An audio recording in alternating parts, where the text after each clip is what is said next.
Fala pessoal, começando mais uma aula aqui no Viva no Comando e hoje a gente vai falar sobre pagamento de dívidas, tá? Para você que já leu aí no texto do livro, do título, perdão, se vale a pena investir ou pagar dívidas, né? O que vale mais a pena. Mas antes da gente começar, eu peço para vocês, já se inscreve aí no nosso canal, já deixa o seu like, compartilha esse vídeo para que você possa ajudar mais pessoas, né? Através desse conhecimento e também nos ajudar, porque isso facilita a nossa vida aqui que produz conteúdo, tá bom? Então vamos lá, vocês sabem que eu gosto de fazer aulas bem objetivas, né?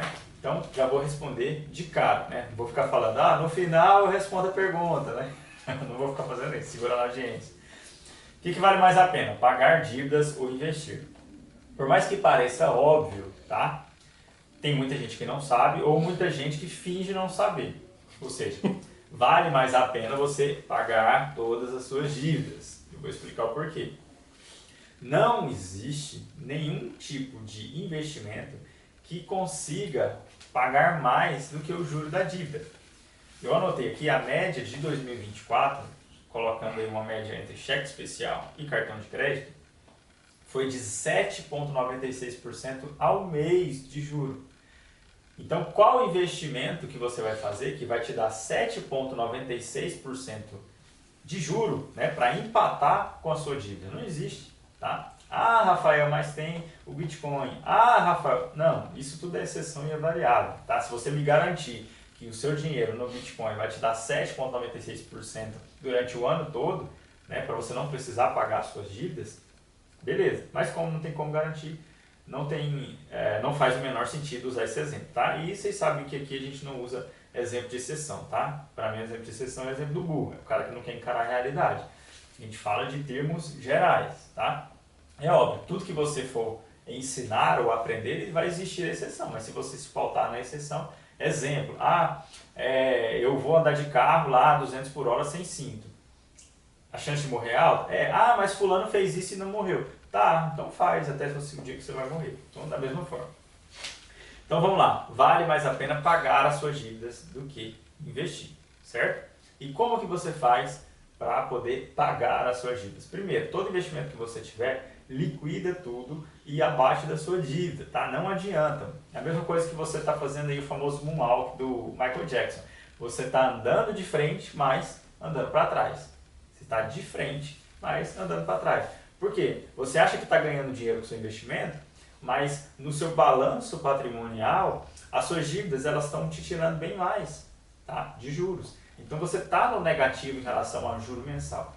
Você está ganhando lá com a taxa de juros hoje mais de 13%, né? A Selic, você está ganhando lá, um exemplo, 1% ao mês, só que você está pagando cheque especial 7,96%, está negativo em 6,96%. Talvez você não esteja vendo isso, mas está negativo. Então, liquida o que você tem e paga, já paga as suas dívidas. Se você não tem, né? Ou se você tem, eu trouxe 4 ferramentas aqui bem simples, em 4 passos, para facilitar na quitação das suas dívidas, tá?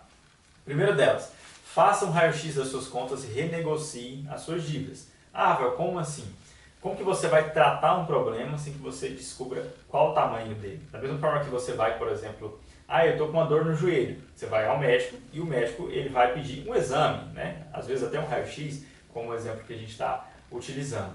Para quê? Para ele saber qual é o tamanho do problema, para ele poder te medicar, para te passar uma cirurgia, ou seja, para cuidar do seu problema. Então, se você não sabe o tamanho da sua dívida, você não sabe qual o juro que você está pagando de dívida, como que você vai tentar quitá-la? Como que você vai tentar diminuí-la vendendo ou liquidando seus investimentos, caso você tenha? Então, a primeira coisa é fazer um raio-x. Pega tudo que você deve, cartão de crédito, cheque especial, financiamento, empréstimo. Olha primeiro, tá? E tenta renegociar. Então, você vai ligar no banco, por exemplo, cheque especial. Ontem mesmo eu atendi, né, da gravação desse vídeo, ontem eu atendi um cliente, Marcelo, lá do Rio de Janeiro. E o que ele trouxe para mim? Eu estou com uma dívida de cheque especial e eu só estou conseguindo pagar os juros, tá? E eu não consigo liquidar essa dívida. O valor sempre fica o mesmo, cerca de 10 mil reais. E aí o que eu trouxe para ele? Ele vai ligar no banco, vai cancelar o cheque especial, não vai ter mais, e vai renegociar o valor de saldo, que são esses 10 mil. Ele renegocia em parcelas que ele consegue pagar e finaliza essa dívida, tá? Não suja o nome, enfim. Tudo vai dar muito certo no caso dele, tá? Mas como? Ele fez o raio-x e fez a renegociação de dívida, tá? Segundo passo, busque um empréstimo com juros mais baixos. Nesse caso, né, do parcelamento, que eu estou usando o exemplo, do atendimento último que eu fiz, ele só trocou um empréstimo de cheque especial por um parcelamento que também é incumbido de juros, mas que é um juro bem menor. Tá? Tem gente, por exemplo, que tem um empréstimo em um banco por um tempo e você pode fazer uma portabilidade para outro à medida que o juro diminui ou existe uma oferta de juros. Então você pode também buscar no mercado coisas que paguem menos juros para que você quite a sua dívida mais rápido. Tá? Terceiro, planeje o seu orçamento. Por que é importante o planejamento do seu orçamento? Porque muito provavelmente o que leva as pessoas à dívida é não se planejar, não ter um orçamento planejado. Né? Não são coisas esporádicas. Um familiar meu adoeceu, eu gastei muito dinheiro. Né? Isso é esporádico, isso é 1% de quem tem dívidas hoje no Brasil. A maioria são por contas triviais, que quando você vai ver, você já está parcelando fatura, você já está no cheque especial por contas triviais. Então, se você tem um planejamento, tem uma forma de execução do seu orçamento planejado, tudo isso fica mais fácil, tanto para não entrar em dívidas, quanto que para entrar e renegociar, como no exemplo do atendimento que eu disse. Vai parcelar o saldo do cheque especial e eu preciso saber quanto eu posso pagar, ou seja, essa parcela também tem que caber no meu orçamento, senão vai virar uma dívida, não vai adiantar nada. Tá? E por último, crie reservas financeiras. Por quê? Para que quando algo aconteça com você, um gasto trivial que foi maior, ou esse 1% que um familiar meu foi doente, eu tive que gastar mais, quando isso acontecer, não vire dívida. Tá? Você tenha um dinheiro sobrando em conta. Para quem acompanha aqui no Comando há mais tempo, né, a parte educacional, sabe que a gente orienta a deixar a reserva sempre em conta corrente, tá? Com rendimento ali, conta corrente remunerada, porque a reserva, a intenção dela não é render dinheiro, é disponibilidade. Então, quanto mais disponível, melhor. Tá? Se você precisa gastar um dinheiro rápido, né, e você não tem, mas a sua reserva está lá no tesouro e é final de semana, não tem como você sacar. Você vai entrar no cheque especial e já vai pagar juros, mesmo que minimamente, mas vai pagar juros. Então, para isso não acontecer, deixe na sua conta corrente remunerada, tá? Para cobrir pelo menos o aumento da inflação. Então, é muito importante que você tenha reserva financeira, certo? Então, são esses 4 principais pontos para você resolver as suas dívidas. E coragem, é preciso fazer. Não adianta, muita gente ainda tem a ideia do passado, que deixa isso aí, suja meu nome, daqui 5 anos limpa. Isso não está acontecendo mais, tá? Inclusive, tem aula com uma gravação de entrevista com a Carol, que é a esposa do Gleidson, inclusive, que está gravando o vídeo. Ela fala muito sobre isso. Tá? Vou até deixar o link aqui na descrição do vídeo para vocês assistirem. Tá? Que os bancos estão conseguindo pegar, está tudo muito atrelado a CPF, então é muito difícil que você jogue essa dívida para frente e não chegue a ter que pagar. Tá? São exceções, mas não pode ser encarado como regra, certo? E o outro ponto é que existem dívidas e dívidas. Tá? Nem toda dívida é prejudicial. Exemplo, grandes empresas têm dívida, só que elas pegam dinheiro a um juro barato, elas investem na produção e elas lucram muito em relação àquele dinheiro que elas pegaram e muitas vezes eles até quitam, né? Eles pegam aí empréstimos com carência, eles quitam antes mesmo de começar a pagar, certo? Para a pessoa física também isso pode acontecer, tá? Vou dar um exemplo, mas é só um exemplo.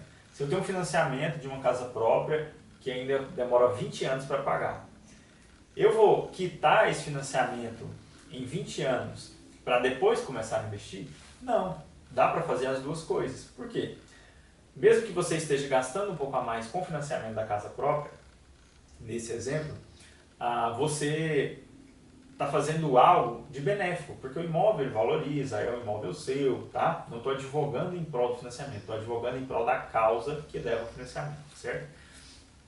Então, se você for aguardar esses 20 anos, você não vai investir dinheiro só daqui a 20 anos, então tente fazer as duas coisas. Se você vai financiar ou se você está financiando, tente fazer sobrar um pouco mais de dinheiro para que você também invista para outros objetivos, não só esse. Né? O que eu estou trazendo aqui, principalmente, são dívidas pequenas, tá? Dívidas de 10 mil, de 30 mil, um empréstimo consignado, um empréstimo pessoal, né? Que não compensa. É mais fácil você juntar ali ou ficar 1 ano, 2 anos para quitar essa dívida e depois sobrar esse dinheiro do que ficar ali investindo um pouco, pagando juro e fazendo um walk com as suas finanças, tá bom? Então é isso. Aula objetiva só para ensinar vocês aí, dar essas dicas. Qualquer dúvida é só me mandar aí nos comentários ou nas nossas redes, no site, no Instagram, no Facebook. Eu estou sempre disponível para poder responder, certo? Mais uma vez, muito obrigado para quem acompanhou. Compartilhe esse vídeo para ajudar outras pessoas e para nos ajudar. Curte aí, se inscreve se você não é inscrito e a gente se vê na próxima aula.